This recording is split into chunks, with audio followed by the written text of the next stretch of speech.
My name is Laura Brown, and this is my lesson plan assignment, sections 1 through 3. I am doing my lesson plan on the 6th grade, and it is biological science.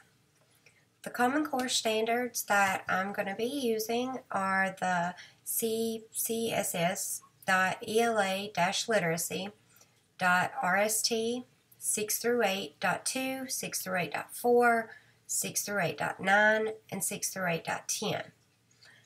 2 is where it elaborates on determining the central idea or conclusions of my text and to provide an accurate summary of the text distinct from prior knowledge or opinions. That's really important.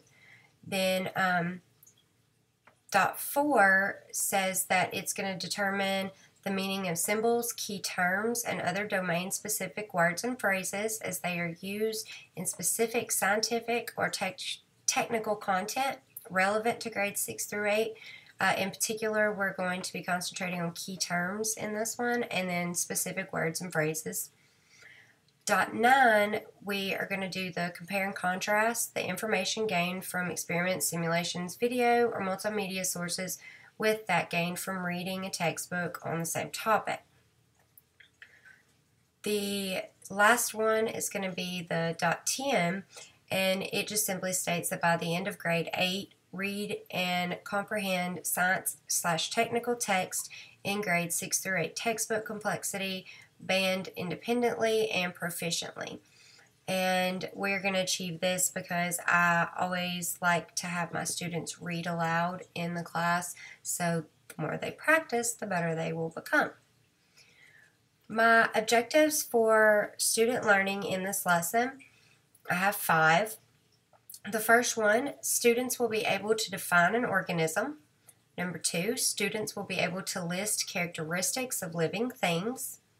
Number 3, students will be able to list and define new terms. Number 4, students will be able to categorize organisms as non-living and living and then compare them in groups. And the 5th, students will be able to categorize organisms as unicellular and multicellular and compare them in groups as well. I've chosen these objectives for 3 reasons. First, because it will help my students progress from what they have previously learned, and it's going to continue to build their skills on these topics, and that's going to help them achieve higher level academic learning. The second reason is that this lesson is part of the CCSS ELA Science and Technical Subjects for 6th through 8th grade biological science students. The third is what my students are going to learn from this lesson will act as a stepping stone, and it's going to provide them a good foundation when they continue with their learning career and go to the 7th grade. Okay, the second section is how am I going to group my students for my instruction. Okay, well, the first half of my lesson, I'm going to use a whole group setting. Halfway through the class period, I'm going to place them into smaller groups, probably groups of 4, and have them do the guided practice with each other. And then we're going to come back as a whole group setting at the right before the end of class, and this will help ensure that my students have mastered what I need them to and achieve their learning objectives. Okay, I've chosen this kind of grouping because using a whole group setting for the first half, it's going to allow for individual understanding of the objectives before they get put into groups and start learning more on their own. It's going to make sure they master those skills so that they're not learning wrong information. This is also going to allow for me to assess my students' skill sets and mastery of objectives on an individual basis. Placing my students in groups of 4 will allow for discussions and comparisons of the objectives that I set forth, and those are going to be, discussing the non-living living versus the unicellular multicellular. And I want my groups to consist of equal numbers of sex and race. So if I have a group of 4, I want 2 girls, 2 boys, and then an equal distribution of races in that group, if at all possible. I want to place my higher academic level students with those of the lower academic level, and then also the ones with less social skills with those having higher social skills. And I'm hoping that the students with the lower skills will watch and learn from the ones with the higher skills, and they can teach them, the ones with the higher skills can teach those skills to the ones with the not so adequate skills yet. It'll also give them all good practice in learning to work together. I also will heavily consider the personalities of each of my students before putting them in groups. Students that are quiet and shy, I want to pair them with the more outgoing, louder students, and I'm hoping this is going to achieve a balance within the groups. And then, of course, students that are more prone to discipline problems, I'm going to place them with students that exhibit good behavioral skills, and the ones with good behavioral skills can be a positive influence and provide a good example for those who sometimes have behavioral issues. The third and final section is my teaching methods and which ones will I use for this lesson. My teaching methods include, I have 6 teaching methods that I'm going to hit on, and then I also have 6 of the Mazzano 9 that we learned about. I'm going to kind of go through how I want my class to go, and then while I'm going through that, I'm going to I'll explain where each one of these is actually going to be represented within the class. First, I'm going to have a whole group setting. We're going to do lecture with discussion, and I'm going to use, before that, I want to use a multimedia presentation, very short, something catchy, use it as a hook to get my students, excited and engaged, and we're going to open up, this whole new thing about, new lesson about organisms, exactly what they are, and the non-living, living, how to tell the difference, and then we're going to continue through that and progress until we get to even unicellular versus multicellular. So I'm going to set the objectives, and that way they know what we're shooting for. I'll tell the students them. After we get our objectives set, I want to engage my students by having them read aloud, and this is also going to increase their reading and literacy skills. I want to use cold call to do this because I really like the idea that nobody really knows who I'm going to pick, and that way I know my students and their personalities as well as their skill sets. So I can give the students who have a higher skill set more challenging paragraphs, and those with the lower skill sets less challenging, still challenging for them, but not as challenging, because I never want to really embarrass a student, especially while they're trying to read out loud. So we will do that.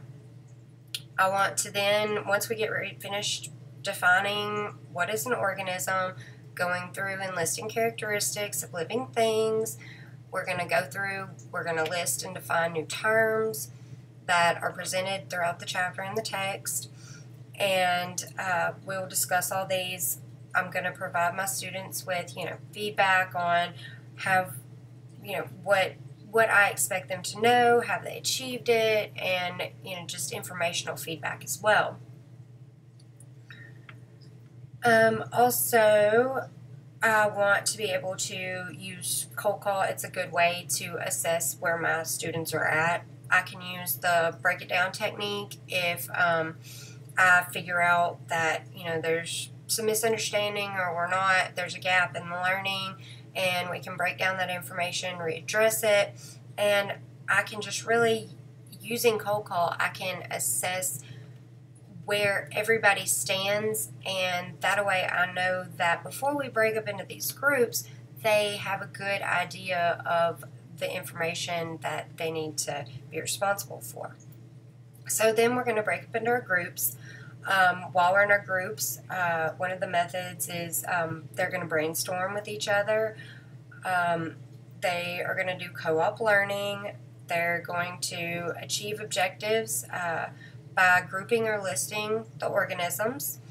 We're going to do one group of living versus non-living, and then we're going to do the multicellular versus unicellular as well. They're going to use their text as well as multimedia websites that I choose, pre-chosen websites. That way we can compare and contrast and see different information from the text also versus information from a technology-based source. Each group will then discuss their findings with each other. They'll get their lists made, and then they're going to choose the best examples that they have found to share with the whole class. We'll go through each group, will share their example, explain the differences, the similarities of non-living, living, and then categorize either unicellular, multicellular, and explain the differences and similarities within them as well of the specific organism or the specific example that they chose within that group. After that, I want to go back to the whole group setting, and we're going to reiterate. We're going to go back and we're going to hit the high points.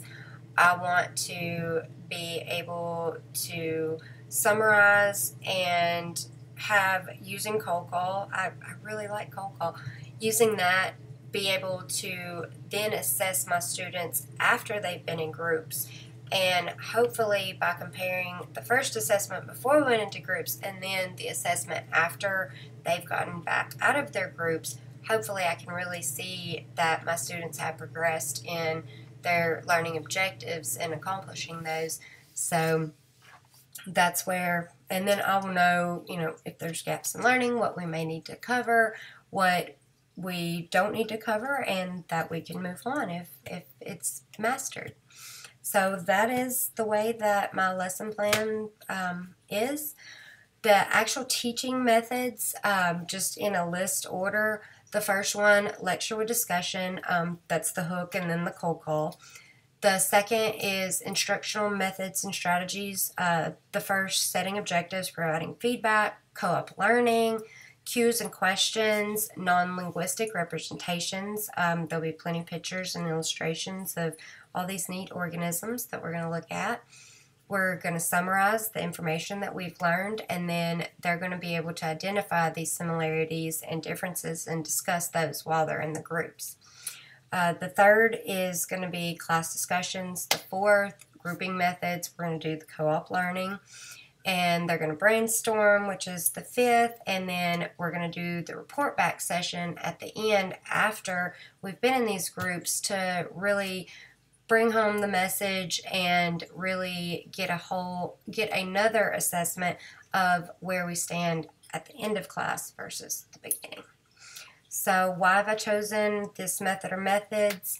Using these teaching methods will ensure that my students master the learning objectives I've set forth for them in this lesson. I feel these methods were the most efficient way to introduce new material, engage my students in the lesson, incorporate critical thinking skills, and assess their individual as well as like an overall class mastery of the lesson objective. So this has been my lesson plan for the sections 1 through 3. Thank you.